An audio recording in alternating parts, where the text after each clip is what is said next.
Saludos a todos, mi nombre es Adrián Felipe Moncada Urbano, soy estudiante de licenciatura en Pedagogía Infantil de la Corporación Universitaria del Caribe. A continuación, con mi compañera Paola Andrea Castillo Zambrano vamos a hacer la exposición de lineamientos curriculares, ciencias naturales y medio ambiente. Ciencias naturales y medio ambiente. En este documento lo que encontramos es el papel del área en la vida, horizonte deseable con el área, formación integral, papel del área en la formación social, estrategias pedagógicas, tendencias actuales, logros en la educación formal, conceptual del docente del área. Todo esto anterior mencionado de acuerdo con las prácticas de descentralización de la educación.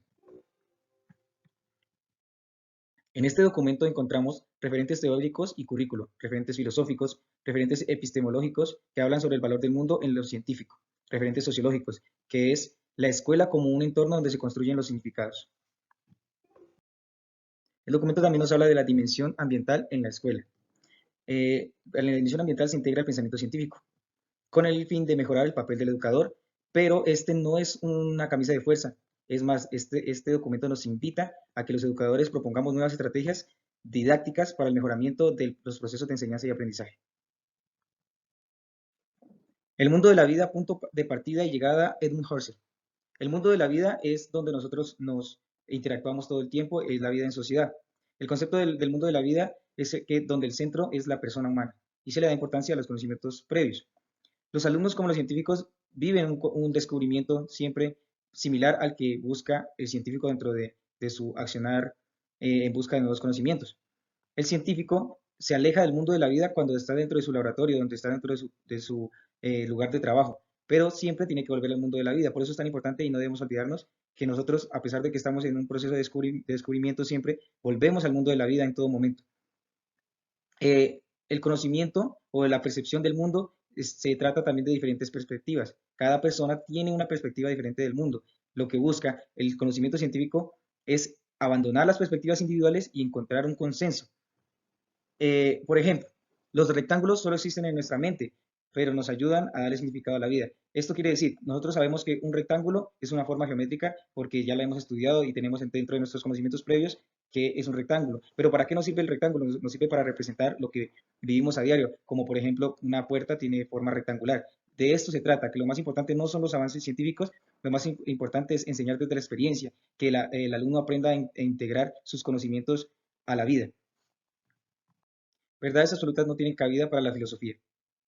La ciencia es la búsqueda de la verdad, pero no debe ser un accionar que no dé espacio para el pensamiento crítico, para el discernimiento y para la filosofía. A menudo se piensa que el estudiante que es bueno para matemáticas y ciencia es malo para filosofía, y estas situaciones se dan en la vida actual y en el accionar pedagógico. Pues los estudiantes piensan que porque encontraron algo en un libro, porque está documentado, esa es la verdad absoluta. Pero la verdad es que el pensamiento científico ha ido evolucionando, así que debe haber espacio siempre para el pensamiento crítico con el fin de que la ciencia evolucione de buena manera. La ética no es solo cuestión del profesor de ética o de religión. Dentro de todas las áreas del conocimiento debe existir la ética. Y la ética hace parte de la acción humana. Después de entender este punto, debemos entender que cuando formulamos hipótesis, estas hipótesis se convierten en leyes pasando por encima de la verdad individual y llegar a lo colectivo. Esto es lo que explicamos anteriormente de las perspectivas de vida. Uno tiene una perspectiva del mundo individual, pero debemos llegar a una colectiva, tratando de llegar a un consenso con las otras perspectivas que tienen los demás seres humanos. Si entonces nos preguntamos, ¿seremos dueños entonces algún día de la verdad absoluta? Si la ciencia avanza tanto como estamos viéndolo actualmente, algún día lo sabremos todo y la ciencia ya no tendrá sentido. En esta premisa, lo que queremos no es rechazar el espíritu creativo y curioso del ser humano. Lo que queremos resaltar es que el ser humano es el que hace ciencia y no debemos olvidar el carácter humano de la ciencia. La ciencia no se trata de transmitir verdades, se trata de un diálogo entre las perspectivas de los estudiantes para crear un conocimiento intersubjetivo entre todas estas perspectivas. Pero lo importante es saber que el estudiante tiene una perspectiva de vida, que él tiene unos conocimientos previos y que él ve la vida de diferente forma. El sentido del área de las ciencias naturales y la educación ambiental en el mundo de la vida. El mundo de la vida es el mundo de los procesos evolutivos. La experimentación, malas observaciones y todos estos procesos dan lugar a nuevos conocimientos que son incorporados al conocimiento científico, pero si estos no cumplen con algunos aspectos, no serán incorporados al conocimiento científico y se van a dejar atrás. El Big Bang, uno de los eventos que cambiaron el rumbo del universo. Teóricamente se habla de que hace 15.000 millones de años atrás sucedió una explosión y una expansión de partículas que se alejan de forma violenta. Como el universo está en constante expansión, se cree entonces que el universo, así como está en constante expansión, un día estuvo muy, muy junto y que era una bola de masa, una bola de masa que en algún momento hizo una explosión, expandiendo las partículas por todo el universo. Y se alejaban de forma violenta. En 1.500.000 millones de grados Kelvin era lo que era la temperatura a la cual estaba el universo. Esta temperatura dio lugar a los primeros átomos de helio e hidrógeno. 13.000 millones de años después se forman las galaxias. 1.600 millones después se formaron las estrellas. 4.600 millones de años después se forman los planetas. 4.500 millones de años después se forma la Tierra. Todo esto gracias a que el universo se fue enfriando. Eh, la vida se da gracias a la evolución de los átomos. Teníamos dentro de nuestro universo átomos más complejos, gracias a sus interrelaciones entre los electrones restantes. Una de las condiciones que se dieron para la evolución del mundo, del universo que conocemos y de la vida, es la aparición de los átomos, que estos tenían una propiedad que era la atracción eléctrica, la adhesión molecular, que dan como resultado procesos químicos y moléculas más complejas y de mayor tamaño. Estos átomos tenían eh, electrones, electrones que eran las partículas que se adherían a otros átomos para formar átomos más complejos. Se produce así dentro de nuestro planeta. Cuando ya se crea nuestro planeta, se produce un caldo que se llamaba el caldo de la vida, donde se daban en el agua, se daban las propiedades propicias para que los átomos formaran moléculas que eran moléculas orgánicas prebiológicas, que eran anterior a la vida, gracias a las descargas eléctricas que se daban en el mismo ambiente propicio para la vida. Que eran estas moléculas prebiológicas eran capaces de reproducirse, que es una de las propiedades de la vida, la reproducción. Después de esto ya no hablamos de procesos atómicos, sino de procesos biológicos, que es el concepto que tenemos de la vida. Hace 1.500 millones de años se origina la vida gracias a que se dan las condiciones propicias, como es una capa rica en oxígeno, que se da gracias a la fotosíntesis que realizaban los organismos antecesores a la vida como hoy la conocemos, que eran organismos microscópicos. Estos cambios en la atmósfera hacen que aparezca nuestra capa de ozono, que es la que no deja atravesar los rayos ultravioleta y posibilita la vida microscópica. Y aparecen las plantas como primeros pobladores y los peces primitivos. También después de los peces primitivos se da la aparición de los reptiles y después de la vida terrestre aparece el Homo sapiens unos 3 o 3,5 millones de años después. Estos Homo sapiens, nuestros antecesores, antepasados, también tenían sus procesos culturales, ya que eran seres sociales. Pasaban de una dieta de vegetales a una dieta omnívora, así que debían usar herramientas y técnicas de cacería, y estos conocimientos ellos lo pasaban de generación en generación. Esta es una de las capacidades más importantes para el dominio del entorno y para la evolución del ser humano como tal. La incidencia del hombre en la vida. El hombre, gracias a su inteligencia, puede dominar el entorno para hacer que éste actúe a su favor, pero no se da cuenta que los cambios que causa el hombre alteran el equilibrio de la vida. Todos los avances científicos y todos los avances que se han dado por la inteligencia del hombre han causado daños irreparables. Por eso aparece un concepto muy importante que es la ética ambiental. El sentido de las ciencias naturales es conocer los procesos físicos, químicos y biológicos en su relación con los procesos culturales que afectan el medio ambiente. Siempre debemos conservar la humildad y la responsabilidad con el ambiente. Ciencia y tecnología. Una de las grandes mentiras que aparecen en el documento es que solo los privilegiados no pueden llevar a cabo la ciencia. La ciencia es una actividad propia del ser humano, o sea que todos la podemos realizar. Debe ser una oportunidad para conocer al ser humano y el entorno. Así debe ser la ciencia y la tecnología dentro del accionar pedagógico. El conocimiento común se pone a disposición de los científicos. El conocimiento común lo construye el hombre como actor del mundo de la vida. Y el conocimiento científico se da gracias a la observación y la investigación y la experimentación. El conocimiento científico y tecnológico. El conocimiento científico. A manera de ejemplificación se da el ejemplo común del conocimiento de que el sol da cáncer. Eso es conocimiento común, todo el mundo sabe que el sol da cáncer. El científico El conocimiento científico o el científico como tal se pregunta más allá hasta llegar a una cura, como por ejemplo, ¿cuál es la incidencia de los rayos ultravioleta en las células? Si es de verdad los rayos ultravioletas los que causan el cáncer o son otras circunstancias. Esta es la característica del quehacer científico, el producto de la producción social, investigación, experimentación, discusión y circulación dentro de la comunidad científica. Un conocimiento que no es aceptado por la comunidad científica son conocimientos que no van a tener ninguna validez. Hay procesos, dentro de esto aparecen los procesos conceptuales del sistema social científico. Como les decía anteriormente, pues si un conocimiento no es comprobable, no es aprobado por una comunidad o un sistema social que es la comunidad científica, este conocimiento no va a tener ninguna validez. Por eso se habla de que el conocimiento científico es una construcción social también. El conocimiento común es simplemente aceptado por las personas. El conocimiento científico, a diferencia del conocimiento común, se encuentra en bibliotecas, libros, seminarios, y estos se modifican o se perfeccionan. El común no se perfecciona. El conocimiento científico no tiene razón si no tuviera entre sus objetivos la búsqueda de respuestas que conllevan al mejoramiento de la calidad humana. Este es uno de los objetivos más grandes del conocimiento científico, mejorar la calidad humana, ver cómo el ser humano puede realizar acciones para cambiar el mundo y mejorarlo y buscar ponerlo a su favor. Ya entendiendo qué es el conocimiento científico y el conocimiento común, que estos dos se diferencian en que uno no tiene ningún fundamento teórico, ni experimentación, ni observación, es un conocimiento que aparece gracias a la experiencia, más que todo, del ser humano, y que esta experiencia se pasa a otros seres humanos que lo aceptan como una verdad. El conocimiento científico, pues, es un conocimiento que es más comprobado por experimentos, observación, y dentro de un laboratorio. Pero las ciencias naturales, el conocimiento de las ciencias naturales, lo que busca es explicar los fenómenos de la vida diaria. La visión de la salud y la enfermedad depende del contexto cultural de cada país o región. La salud, uno de los temas tan importantes, así como cualquier otro, es una construcción social dentro de un contexto cultural. Cada país tendrá sus conceptos diferentes de salud y de enfermedad. Eh, También busca las ciencias naturales ver cómo el hombre forma parte del universo y el lugar que el hombre tiene en el mismo universo. Y cómo este hombre incide en el universo y cómo incide el universo a sí mismo dentro de la vida del hombre. Ciencia, tecnología y practicidad. La ciencia, la tecnología y la practicidad tienen una relación muy estrecha. Lo que busca la ciencia, la tecnología y la practicidad es la solución de problemas prácticos, o sea, resolver los problemas humanos.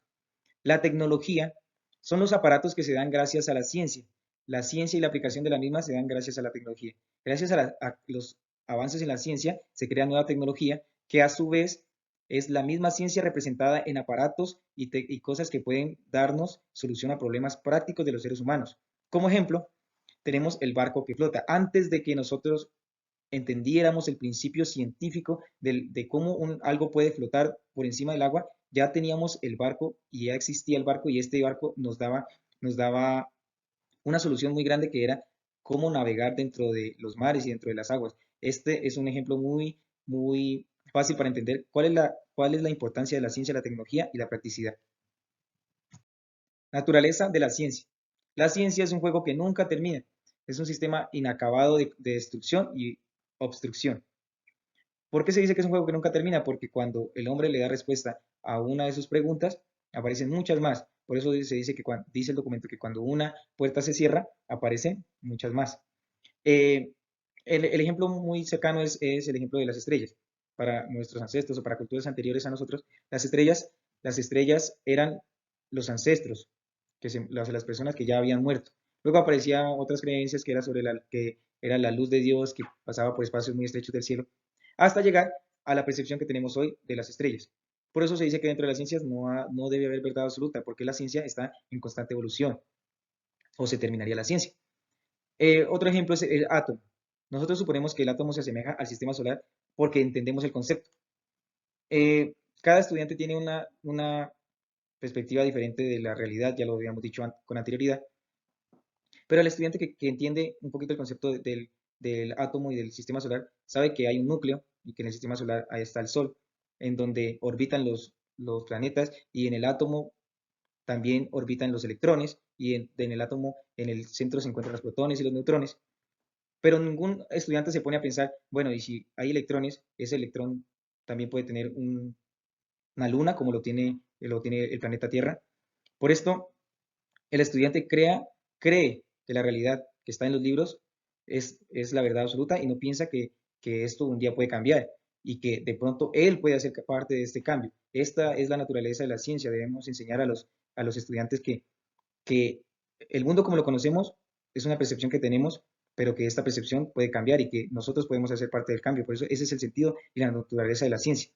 Otro ejemplo es la tabla periódica de Mendeleev. La tabla periódica de Mendeleev no es como que apareció así como la conocemos hoy en día. No, esta tabla periódica también tuvo su evolución. Por esta razón, se debe dejar que el alumno actúe mediante sus impulsos. Por ejemplo, en el documento aparece un ejemplo, me llamó mucho la atención, que es que el profesor pregunta sobre por qué es más fácil abrir un recipiente haciéndole palanca con un cuchillo. Y una niña responde que la palanca es un supercodo. Se entiende de esta manera el carácter evolutivo del conocimiento científico. La ciencia es en sí acercarse indefinidamente a la verdad, eliminando los errores, como en el ejemplo de las estrellas. Nos vamos acercando a la verdad, la verdad, la verdad, pero con percepciones diferentes del conocimiento, de la vida. El conocimiento científico ha ido evolucionando gracias a, al conocimiento de las verdades y las falsedades, gracias a la discusión y el discernimiento. Esta es la naturaleza de la ciencia. En la naturaleza, la ciencia debe haber cabida para que haya mentes críticas, no que la ciencia sea una verdad absoluta en la que no podamos refutar, como en el ejemplo de la niña. Error y castigo. El error es un proceso normal del conocimiento científico y del ser humano como tal. Por eso debe haber, dentro del accionar pedagógico, debe haber cabida para el error. No quiere decir que se deba premiar a los estudiantes que están en constante error y que no buscan estrategias para no cometer errores, sino que no se debe olvidar el carácter humano que tiene la ciencia. Y también debe haber cabida para que el profesor pueda equivocarse también, ya que éste no cuenta con el conocimiento absoluto. No se debe olvidar también que la ciencia es inacabada y debe haber espacio para la controversia, ya que la controversia y la crítica se convierten en un ejercicio idóneo para que la ciencia misma evolucione y se convierta en algo más acertado. La autocrítica y la crítica darán origen a la verdad. Muchos de los avances científicos se han dado gracias a las discusiones y a los cambios que alguien ha querido, que alguien ha querido darle a las teorías que existían en su época como tal. Por eso la importancia de comprobar el conocimiento en la realidad. El conocimiento se debe someter a la crítica, a la observación, para ver si cumple las condiciones de las cuales habla. Se debe poner a prueba las teorías. Cuando se realizan estos procesos, se desechan hipótesis y se construyen nuevas, o se retoman las que han sido olvidadas. Por esta razón, en clase se puede retomar lo anteriormente trabajado y no dejarlo para el examen. El examen es uno de los conceptos que los alumnos, que se deben cambiar dentro de los alumnos. No quiere decir que ya llega el profesor a pedir cuentas, sino que debe ser una oportunidad para ver si lo que se ha estudiado se ha interiorizado de manera acertada o, o por el contrario se debe seguir trabajando. Por eso después de que ya se ha terminado la clase, se pueden retomar aún estas dudas, inquietudes, y se debe seguir fortaleciendo hasta que ya no quede ninguna duda. Mm, no se debe esperar a que el profesor ya dé su calificación para ver si los alumnos tuvieron claro el concepto trabajado. La posibilidad de este discernimiento y de este carácter crítico que tiene la ciencia hace que los conocimientos sean más significativos y que trasciendan de mejor manera. Mm, Otro aspecto que se debe cambiar es que, como algunos alumnos piensan que la verdad absoluta es la que dijo el profesor o la que estaba en los documentos, entonces ya ellos ya no tienen ninguna cabida para el accionar científico, que ya no pueden crear nuevas ideas y que en cualquier campo de la ciencia su vida ya queda denegada. Eh, por el contrario, el estudiante debe entender que la ciencia es un conocimiento que va en constante evolución y del cual ellos pueden hacer parte de esa evolución. Hasta aquí termina mi intervención. Los dejo con mi compañera Paola. Muchas gracias. Hola, mi nombre es Paola Andrea Castillo. Siguiendo con el tema de los lineamientos curriculares de ciencias naturales, tenemos los referentes sociológicos. Estos se ocupan de hacer un análisis acerca de la escuela y su entorno. La escuela es recontextualizada como una institución cultural y democrática en la que participativamente se construyen nuevos significados a través del trabajo colectivo, mediado por la calidad de las relaciones entre sus miembros.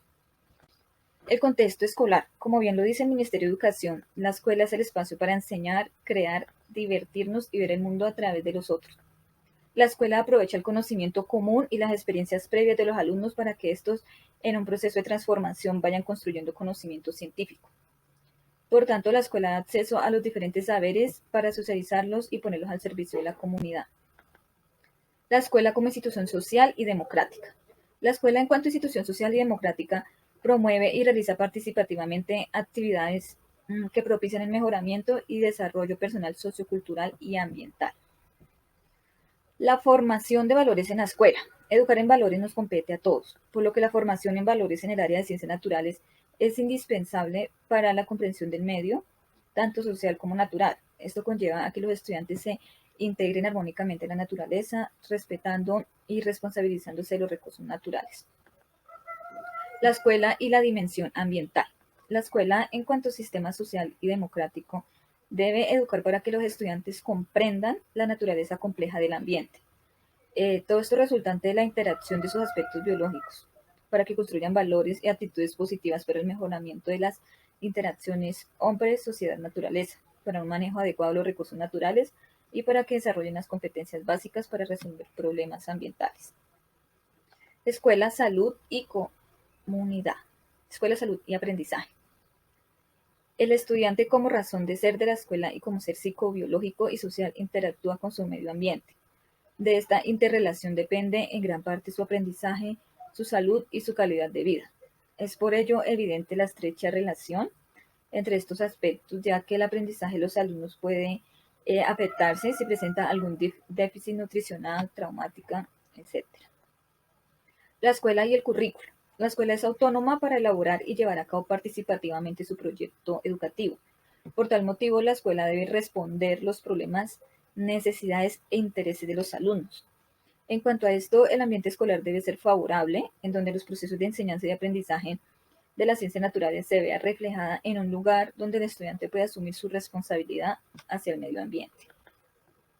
Los referentes psicocognitivos se ocupan del proceso de pensamiento científico, explicitan los procesos de pensamiento y acción y se detienen en el análisis del papel que juega la creatividad en la construcción del pensamiento científico y en el tratamiento de problemas.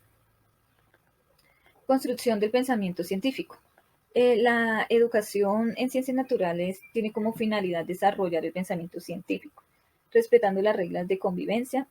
Por esta razón, la construcción del pensamiento científico se divide en tres periodos: el periodo preteórico, el periodo teórico y el periodo holístico.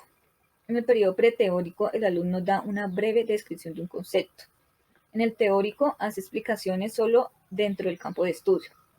Y en el holístico, hace explicaciones estableciendo relaciones entre las teorías generadas.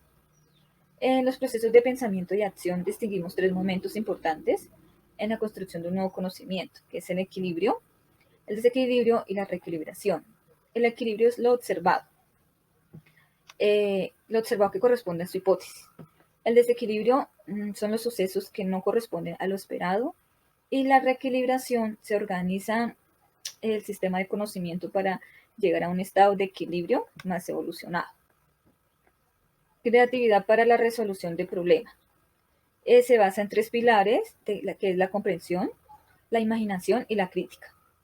Bueno, la comprensión exige la formación de una estructura de pensamiento en la que un problema puede ser formulado en términos de una teoría que cuente con los conceptos y leyes necesarias para construir una posible solución.